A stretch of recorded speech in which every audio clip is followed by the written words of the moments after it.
হাইড্রোডাইনামিক্সের আজকের এই ক্লাসে আমরা খুবই গুরুত্বপূর্ণ একটা সমস্যা নিয়ে আলোচনা করব।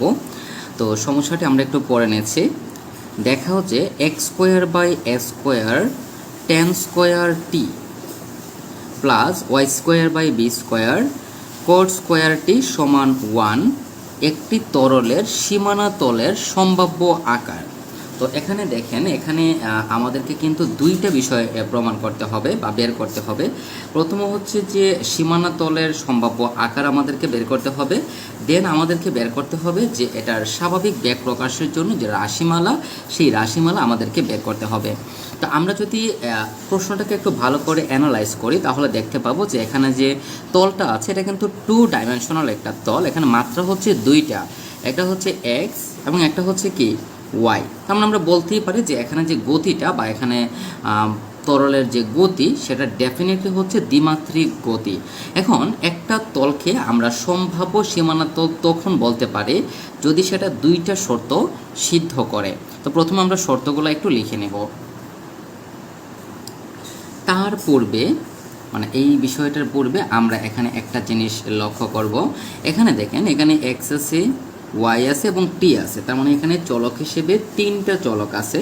দ্যাটস হয় আমরা এটাকে যে ফাংশনটা ধরব সেই ফাংশনটা হবে তিন চলক বিশিষ্ট ফাংশন, অর্থাৎ এক্স, ওয়াই এবং টি সমান কি হবে? সমান হচ্ছে x square by a square tan square t plus y square by b square cot square t. আর এই যে 1 এটাকে আমরা বাম দিকে নিয়ে আসবো, তাহলে হয়ে যাবে -1 সমান আমরা দিয়ে দিব 0 এবং এটাকে আমরা দেব 1 নং সমীকরণ। ওকে, তো আমরা কেন এক্স ওয়াই টি লিখলাম? কারণ এখানে আমরা যে ফাংশনটা ধরলাম সেটা হচ্ছে তিন চলক বিশিষ্ট একটা ফাংশন, বাট এর ডাইমেনশন কিন্তু দুইটা। একটা হচ্ছে এক্স অক্ষ, একটা হচ্ছে ওয়াই অক্ষ। সো আমরা বলতে পারি যে সুতরাং গতিটি হচ্ছে কি? গতিটি হচ্ছে দ্বিমাত্রিক। কেন দ্বিমাত্রিক? কারণ এখানে ডাইমেনশন দুইটা। এখন যে দুইটা শর্ত সিদ্ধ করবে সেই দুইটা শর্ত আমরা লিখে দিব। তাহলে দেখেন, এই যে 1 নং তল বা 1 নং যে তলটি এটাকে আমরা সীমানা তল বলতে পারবো যদি সেটা দুইটা শর্ত সিদ্ধ করে। প্রথম শর্তটা হচ্ছে যে del t of f plus u del x of f plus v del y of f. আপনি যদি চান আপনি এখানে ডব্লিউ ডেল জেড অফ এফও লিখতে পারেন যদি আপনি চান, বাট এটার কোনো কাজই এই অঙ্কতে নাই, কারণ এখানে গতিটা হচ্ছে 2 ডাইমেনশন। মানে এখানে ডাইমেনশন হচ্ছে দুইটা, একটা হচ্ছে এক্স, একটা হচ্ছে ওয়াই। তো আপনি যদি এখানে জেড লিখে নাও কোনো সমস্যা না, এটা মানে এমনিতেই 0 হবে। আবার এখানে দেখেন, অবিচ্ছিন্নতার যখন আপনি সমীকরণ লিখবেন তখন এখানে আমরা শুধুমাত্র ইউ এবং ভি নিয়েছি। আপনি চাইলে এটার সাথে ডব্লিউটাও নিতে পারেন, কোনো সমস্যা না, বাট ওইটা মান 0 হবে, নিলেও হবে না নিলেও হবে, কারণ এটা এমনিতেই বাদ। সো এখান থেকে আমরা জানলাম যে এখান থেকে দুইটা শর্ত এটা সিদ্ধ করবে। সো এই দুইটা শর্ত যাতে এটা সিদ্ধ করে সেই রকম একটা আকৃতি আমাদেরকে কিন্তু কি করতে হবে? নির্ণয় করতে হবে। সো আকৃতি নির্ণয় করার জন্য আমরা আকৃতি নির্ণয় করার জন্য আমরা কি করব? দেখেন, আমরা এখান থেকে এই যে del f by del t এইটার মান আমরা প্রথমত বের করব, তারপর del f by del x এর মান বের করব, তারপর del f by del y এর মান বের করব, এবং এই মানগুলো বের করার পরে মানে এই মান এবং এই মান, এই তিনটা মান বের করে আমরা আমাদের এই 2 নং সমীকরণে বসিয়ে দেব। তার মানে হচ্ছে যে এফ যে ফাংশন বা এই সমীকরণটাকে আমরা প্রথমত টি এর সাপেক্ষে, তারপর এক্স, তারপর ওয়াই, টোটাল 3 বার অন্তরীকরণ করতে হবে। তো আমরা এখন দেখেন, আমরা হিসাবের সুবিধার জন্য আমরা 1 নং সমীকরণটাকে এখানে আলাদা করে লিখে নিলাম। এখানে এফ অফ এক্স ওয়াই থেকে জাস্ট আমরা এফ লিখলাম হিসাবের সুবিধার জন্য, নাথিং এলস। ওকে, তাহলে প্রথমত এটাকে আমরা টি এর সাপেক্ষে ডিফারেন্সিয়েশন করব। তো যখন আমরা টি এর সাপেক্ষে করব, তাহলে প্রথমেই এখানে আমাদের কি আছে? X square by a square আছে। ওকে, তাহলে এখানে কি আছে লক্ষ্য করেন, টেন স্কোয়ার টি। এই টেন স্কোয়ার টিকে আমরা এভাবে চিন্তা করতে পারি যে 10t হোল স্কোয়ার। এটাকে যদি আমরা এক্স চিন্তা করি তাহলে এক্স স্কোয়ার, আর এক্স স্কোয়ারের অন্তরীকরণ হচ্ছে 2x, তার মানে 2 10t। এখন দেখেন, আপনি যাকে এক্স ধরেছেন সেটা কিন্তু এক্স না, দ্যাটস ওয়াই আপনার টেন টিকে আবার অন্তরীকরণ করতে হবে। এবং আমরা জানি যে DD x of ten x সমান হচ্ছে সেক স্কোয়ার এক্স, তাহলে এটা হয়ে যাবে সেক স্কোয়ার টি। ওকে, সিম্পল বিষয়, আমরা জাস্ট এখানে অন্তরীকরণ করেছি, আর কিন্তু আমরা কিছু করিনি। ওকে, তারপর এখানে আমাদের কি আছে, প্লাস, এখন এটাকে আমরা টি এর সাপেক্ষে অন্তরীকরণ করব। So y square by b square এটা কনস্ট্যান্ট, এটা আমরা লিখে দেব। কেন y square by b square constant? কারণ হচ্ছে আমরা টি এর সাপেক্ষে ডিফারেন্সিয়েশন করছি। আচ্ছা, এটাকেও সেম কট স্কোয়ারটিকে আমরা লিখব কট টি হোল স্কোয়ার, এটাকে আমরা এক্স স্কোয়ারের সাথে তুলনা করব, তাহলে এক্স স্কোয়ারের অন্তরীকরণ হচ্ছে 2x, তাহলে 2 ইন্টু কট এক্স, কট এক্সটা হয়ে যাবে কট টি। আর আমরা জানি যে DD x of cot x সমান হচ্ছে minus cos x square x, তাহলে এটা হয়ে যাবে টি। ওকে, সো এটাই হচ্ছে আমাদের এখানের মান। সো এখানে আমরা আরেকটা লাইন লিখে দেবো আমাদের জাস্ট হিসাবের সুবিধার জন্য। এটাকে আমরা লিখতে পারি 2x square by s square, এখানে আছে 10t ইন্টু কি সেক স্কোয়ার মানে সেক স্কোয়ার টি, তারপর প্লাসে মাইনাসে হচ্ছে মাইনাস, এটা হয়ে যাবে 2b square, sorry 2y square by b square, 2y square by b square. এখানে কি আছে আমাদের কট টি, আর এখানে কি আছে কোসেক স্কোয়ার টি। তাহলে দেখেন একটা মান আমরা কি করেছি, বের করেছি। এখন আমরা এফকে এক্সের সাপেক্ষে ডিফারেন্সিয়েশন করব। তাহলে দেখেন এক্সের সাপেক্ষে করলে শুধুমাত্র এই এক্স স্কোয়ারের অন্তরীকরণ হবে, এবং এক্স স্কোয়ারের অন্তরীকরণ হচ্ছে 2x, তাহলে এটা কি হয়ে যাবে 2x, নিচে আছে এস স্কোয়ার, আর এখানে আছে 10 স্কোয়ার টি। জাস্ট আমরা মানটা বের করলাম আর কি। তারপর হচ্ছে এটাকে যদি আমরা ওয়াই এর সাপেক্ষে করি তাহলে জাস্ট এটা অন্তরীকরণ হবে, তাহলে ওয়াই স্কোয়ারের অন্তরীকরণ হচ্ছে 2y, নিচে হচ্ছে কি বি স্কোয়ার, আর এটা হচ্ছে কি কট স্কোয়ার টি। আর বাকি যা আছে সেগুলো তো জিরোই হবে, কারণ ওয়ানের অন্তরীকরণ এটাকে আপনি যার সাপেক্ষেই অন্তরীকরণ করেন না কেন সেটা ডেফিনেটলি জিরোই হবে। তাহলে দেখেন আমাদের মানগুলো কী করা শেষ, বের করা শেষ। এখন এই যে তিনটা মান, একটা দুইটা তিনটা, এই তিনটা মান আমরা আমাদের 2 নং সমীকরণে বসিয়ে দিব।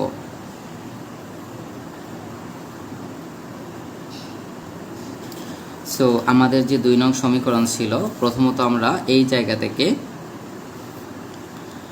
এই জায়গা পর্যন্ত, এটা হচ্ছে আমাদের del f by del t এর মান, তারপর হচ্ছে একটা u del del x of f এর মান হচ্ছে এই অংশ, plus v into del del y of f এর মান হচ্ছে এই অংশ। তো এখানে আমরা জাস্ট কী করেছি, মানগুলো বসিয়ে দিয়েছি, আর কিন্তু টোটালি কোনো কাজ আমরা এখানে করি নাই। ওকে, তো এখন আমরা এখানে কিছু ক্যালকুলেশন করব। তো প্রথমে আমরা কি করব দেখেন, এখান থেকে আমরা লস কমন নিব, 2x by s square 10 square t,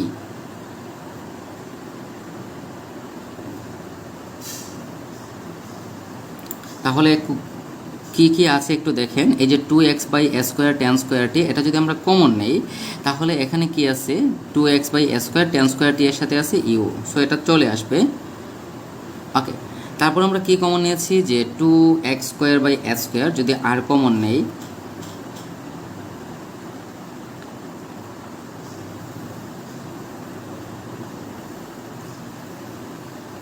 আচ্ছা, এখন এই পদ থেকে আমরা কমন নেব। একটু ভালো করে বিষয়টা বুঝেন, এখানে কিন্তু 2x square by s square আছে, 10x আছে, বাট আমরা কমন নিয়েছি 10 স্কোয়ার এক্স, দ্যাটস ওয়াই আপনাকে নিচে একটা 10t আপনাকে লিখতে হবে, মানে এটাকে এক্স বলে ফেললাম আর কি, 10 স্কোয়ার টি কমন নেওয়ার কারণে এখানে আছে একটা, এখানে আছে দুইটা, সো নিচে একটা লিখতে হবে, এবং উপরে কি আছে, সরি আমরা 2x কমন নিব কারণ এখানে তো স্কোয়ার নাই, 2x by s square, 2x by s square common নিয়েছি, সো এখান থেকে থাকবে শুধুমাত্র ইউ, এখানে 2x স্কোয়ার মানে একটা x আছে, আর কি আছে সেক স্কোয়ার টি আছে। দেখেন এই প্রথম পদ এবং এখানে তৃতীয় পদ থেকে আমরা কমন নিয়েছি 2x by s square 10 square t, so এখানে থাকবে শুধুমাত্র ইউ, আর এখানে থাকবে এক্স, কারণ এখানে এক্স স্কোয়ার যেহেতু ছিল, এক্স আমরা কমন নিয়েছি, দ্যাটস ওয়াই এখানে একটা এক্স থেকে যাবে, আর এখানে যেহেতু 10t ছিল বাট আমরা কমন নিয়েছি 10 স্কোয়ার টি, সো একটা 10t নিচে চলে যাবে, এবং বাকি যা ছিল সেটা এখানে লিখে দিলাম।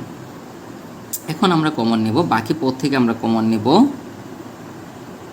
2y by b square cot square t, তাহলে এখানে প্রথমেই থাকবে ভি, আর এখানে দেখেন মাইনাস আছে, এখানে ওয়াই স্কোয়ার, এখানে হচ্ছে আমরা ওয়াই কমন নিয়েছি, সো একটা ওয়াই থাকবে। আর এখানে আমরা কমন নিয়েছি কট স্কোয়ারটি, এখানে আছে কটটি, সো এখানে নিচে একটা কটটি চলে যাবে। আর এখানে কি আছে আমাদের কোসেক, কোসেক স্কোয়ারটি সমান হচ্ছে 0। এখন এখানে জাস্ট আমরা একটু ক্যালকুলেশন করে নিব আমাদের হিসাবের সুবিধার্থে। তাহলে এখানে থাকবে 2x/a² tan স্কোয়ারটি ইউ প্লাস 1/10, 1/10 মানে কি কট, তাহলে এক্স সেক স্কোয়ারটি, 1/10 মানে হচ্ছে কোটটি, ওকে, প্লাস 2y/b² কোট স্কোয়ার টি, এখানে আছে ভি মাইনাস, এখানে কি আছে ওয়াই, এখানে আছে কোসেক স্কোয়ারটি, আর 1/cot মানে হচ্ছে 10। ওকে, সো আমাদের মানগুলো এখান থেকে কি করা শেষ, এরকম একটা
সমীকরণ আমাদের বের করা শেষ। ওকে, এখন ইহা মানে এই সম্পূর্ণ অংশের যোগফল 0 হবে যদি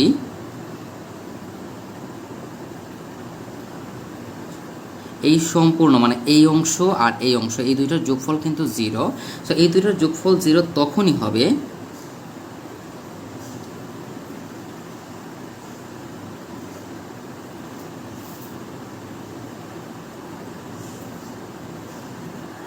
যদি এই ব্র্যাকেটের ভেতরের মান 0 হয় এবং এই ব্র্যাকেটের ভেতরের মান 0 হয়। কারণ দেখেন এটা যদি 0 হয় তাহলে 0-এর সাথে আপনি যাই গুণ করেন সেটা 0 হবে, আবার এখানেও এই অংশের সাথে যাই গুণ করবেন সেটা 0ই হবে। তাহলে দেখেন যা সত্য হবে যদি কি হয়, প্রথমে u plus x sec square t cot t সমান 0 হয়, অথবা না সরি এটা এবং হবে, মানে দুইটাই 0 হতে হবে। দেখেন অথবা এবং এখানে কিন্তু এটা একটা ফ্যাক্ট, বিশাল ফ্যাক্ট। আপনি যদি এখানে অথবা লেখেন তাহলে কিন্তু এটা সত্য হবে না, কারণ দুইটার মধ্যে যদি একটা 0 হয় তাহলে ডেফিনেটলি বাম দিকে আপনার 0 হবে না। যদি এই অংশ মানে এই সেকেন্ড ব্র্যাকেটের ভেতরের অংশ এবং এই সেকেন্ড ব্র্যাকেটের ভেতরের অংশ দুইটাই যদি 0 হয় তাহলেই শুধু টোটাল মানটা 0 হবে, অর্থাৎ এবং লিখতে হবে y কোসেক স্কয়ার টি ইন্টু tan t সমান 0।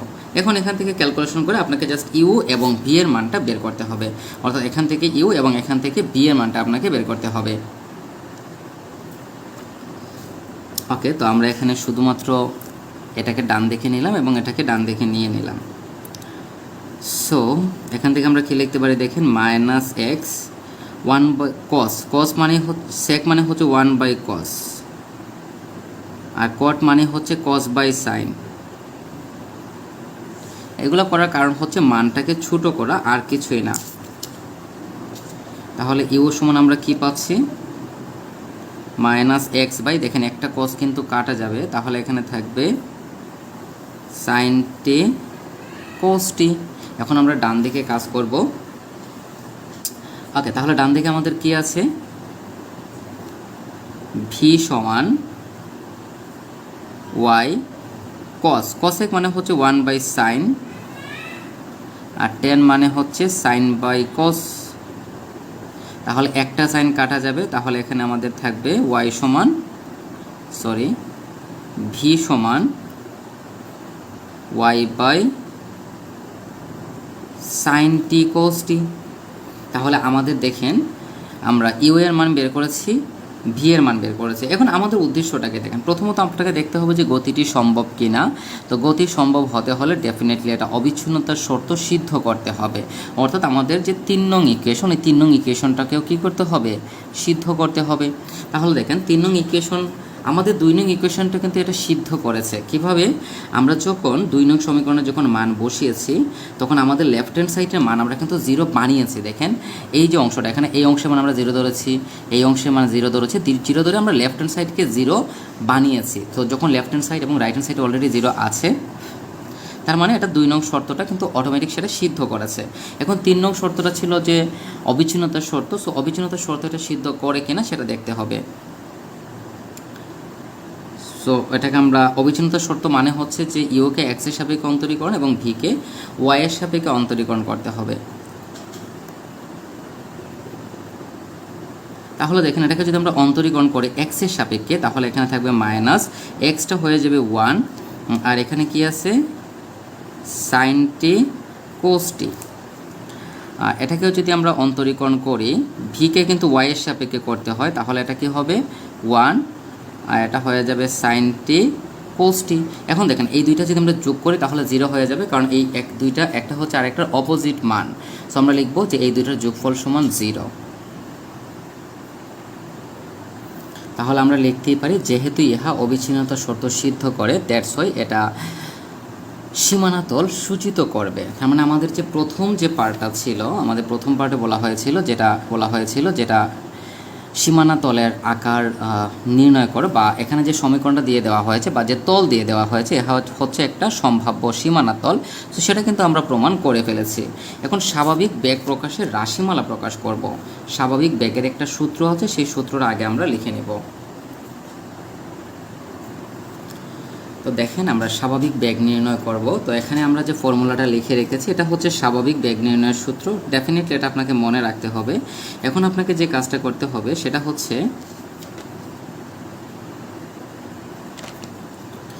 এই যে del f by del x এর মান, তারপর হচ্ছে আপনার ইউ এর মান। দেখেন সামনে কিন্তু আমরা ইউ এর মান বের করেছি, ভি এর মান বের করেছি, তারপর del f by del x এর মান বের করেছি, ডেল ওয়াই অফ এফ এর মান বের করেছি। তার মানে সবগুলো মানে কিন্তু সামনে আমরা বের করেছি। এই প্রত্যেকটা মান আমরা এখানে বসিয়ে দিব। তো এখানে আমরা শুধুমাত্র মানগুলো বসিয়ে দিয়েছি। যেমন এই জায়গা থেকে এই জায়গা পর্যন্ত এটা হচ্ছে ইউ এর মান, এটা হচ্ছে ডেল এক্স অফ এফ এর মান, এটা হচ্ছে ভি এর মান, এবং এটা হচ্ছে ডেল ওয়াই অফ এফ এর মান। সিমিলারলি নিচেও আমরা কী করেছি, মানগুলো বসিয়ে দিয়েছি। এখন আমরা এখানে শুধুমাত্র ক্যালকুলেশন করব, আর কিন্তু টোটালি কোনো কাজ আমরা এখানে করব না। তাহলে এই সম্পূর্ণ লাইন থেকে প্রথমত আমরা 2 কমন নিতে পারি। সো যদি 2 কমন নেই, এখানে থাকবে আমাদের কি,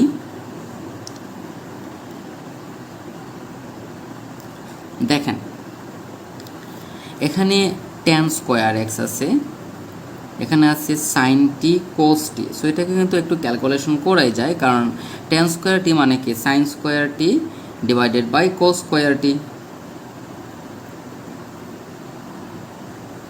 আচ্ছা, এটাকে আমি একটু ভেঙে করে দিচ্ছি। এটা হয়ে যাবে আমাদের এক্স বাই,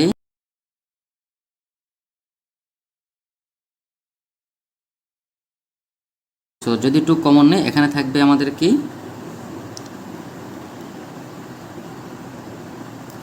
দেখেন এখানে tan স্কোয়ার এক্স আছে, এখানে আছে সাইন টি কোস টি। সো এটাকে কিন্তু একটু ক্যালকুলেশন করাই যায়, কারণ tan স্কোয়ার টি মানে কি, sine square t divided by cos square t. আচ্ছা, এটাকে আমি একটু ভেঙে করে দিচ্ছি। এটা হয়ে যাবে আমাদের x by sine t cos t, আর এখানে 2x ছিল, সো এক্সটা এক্স আর এক্স গুণ করলে এক্স স্কোয়ার, 2টাকে সামনে নিয়ে নিয়েছি। এই যে tan স্কোয়ার থিটা, এটাকে আমরা প্রথমে লিখব tan থিটা মানে tan টি, আর আরেকটা tan টি এর পরিবর্তে আমরা লিখব সাইন টি বাই কোস টি। মানে হচ্ছে যে এখানে tan ছিল 2টা, একটা তো আমরা সরাসরি লিখে দিয়েছি এবং একটাকে আমরা ভেঙে লিখেছি, এবং সেটা এই কারণে যাতে আমরা এই পদটাকে কেটে ফেলতে পারি। তারপর এখানে আছে ওয়াই হচ্ছে ওয়াই স্কোয়ার, আর এখানে ওয়াই স্কোয়ারের নিচেও কি আছে, আচ্ছা এখানে একটা স্কোয়ার ছিল না, হ্যাঁ ওইটা লেখা হয় নাই, সো এটা আমরা সামনে লিখে দিই। ওকে, তাহলে এখানে থাকবে আমাদের y square by b square. আমি একটু ভেঙে লিখে দেওয়ার চেষ্টা করছি।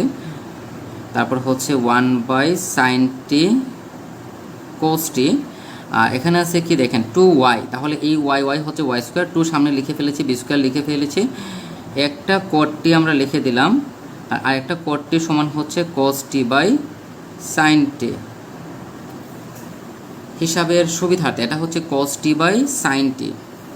ওকে, তাহলে একটা কোস টি কিন্তু কাটা যাবে এখান থেকে, সো সেই কোডটিকে আমরা কেটে দিব। আর কিন্তু আমরা এখানে টোটালি কোনো কাজ করি নাই। এখানে দেখেন এখানেও 2 আছে, এখানেও 2 আছে, তো এই দুইটা 2 এর উপর কিন্তু আবার স্কোয়ার আছে। রুট স্কোয়ার তো আমরা জানি সাধারণত কাটা যায়, তো এখানে কিন্তু আপনি কাটতে পারবেন না, কারণ এখানে প্লাস সাইন আছে। সো এই যে 2কে বর্গ করলে 4, আবার প্লাস 2কে বর্গ করলে 4, তার মানে দুইটার মধ্যে 4 আছে। 4টা কিন্তু রুটের ভিতরে, এটাকে যখন বাইরে নিয়ে আসবো তখন এটা হয়ে যাবে শুধুমাত্র 2। তাহলে এখানে থাকবে x by a square tan square t whole square, plus এটা হয়ে যাবে y by b square cot square t whole square. আর এখানে রুটের পরিবর্তে আমরা পাওয়ার হাফ দিতে পারি, অথবা আপনি সরাসরি রুটটাকেও রেখে দিতে পারেন।